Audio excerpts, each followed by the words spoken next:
Alors, 2026, je ne crois plus en l'amour, je ne crois pas au prince charmant, à l'homme de ma vie, ça n'existe pas, je ne veux plus de ça. Je ne veux rien construire avec un homme, j'ai 0% d'espoir de finir ma vie avec quelqu'un. J'ai eu une conversation très sérieuse avec une amie à moi et ça m'a fait réfléchir et je vous parle vraiment donc c'est ton ami qui t'a fait réfléchir. très sérieusement. Elle m'a dit, il faut pas chercher un homme pour finir sa vie avec. Il faut juste trouver un homme avec qui passer un bout de chemin ensemble. Et toi, t'as écouté. Et après, nos chemins se séparent et c'est pas grave, c'est ok. Tu veux T'as écouté une meuf qui a foiré toutes ses relations. me voir, emmène-moi manger, fais-moi kiffer, on passe des moments ensemble et c'est tout. Chacun rentre chez soi. Pas de couple, pas d'attachement. Ah, c'est fini tout ça. J'aime Par contre, le body count, ça augmente. beaucoup ma vie. Certes, des fois je me sens seule, je l'ai toujours dit, je m'en suis jamais Parfois. cachée. Mais quand je vois la vie des gens en couple, je préfère ma vie. Pas de prise de tête, Tu traînes qu'avec des gens qui sont instables. personne pour me casser la tête. L'amour est une illusion qu'on nous a vendue, je ne sais pas à quel âge. Nos darons ont encaissé des choses qu'on n'encaissera plus jamais.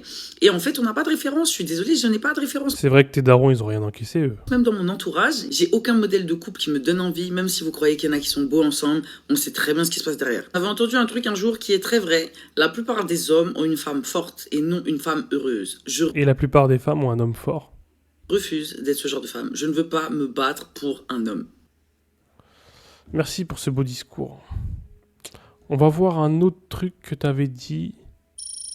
En ce moment, je tombe sur plein de vidéos de femmes qui expliquent comment elles ont manifesté l'homme de leur vie en tenant à jour une liste de critères et en faisant en sorte que leur homme ait la majorité des critères qu'elles demandent. Honnêtement, ça fait des années que je fais ça, que j'ai une liste de critères dans mes notes et que je rajoute des critères à chaque fois qu'il y a un truc qui me dérange chez un mec que je rencontre.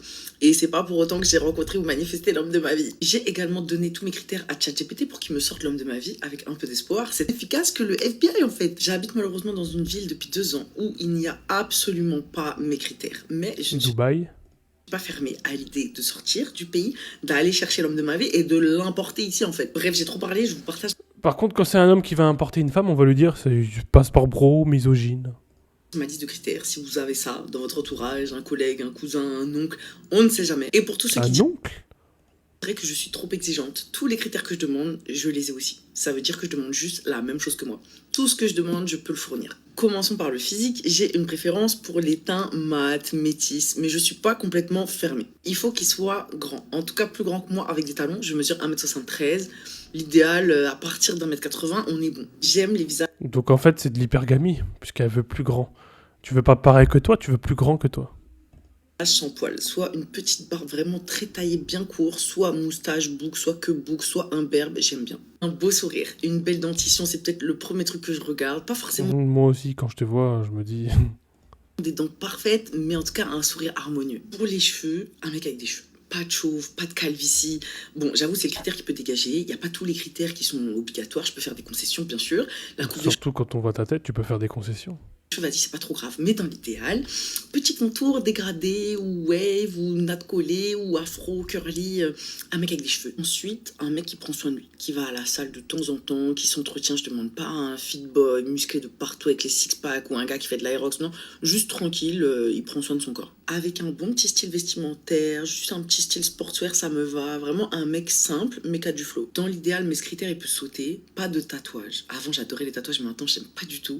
En tout cas, pas de tatouage visible ici. C'est marrant, quand un mec va dire la même chose, on va le traiter de sexiste. À éviter les mains, à la rigueur des tatouages qui se voient pas quand il est habillé, ou des tatouages pas ridicules, vous voyez ce C'est très précis. Hein. que je veux dire? Enfin, On va bref. passer un peu, on va Dans l'idéal, skip pas un de peu tout ça. tatouage.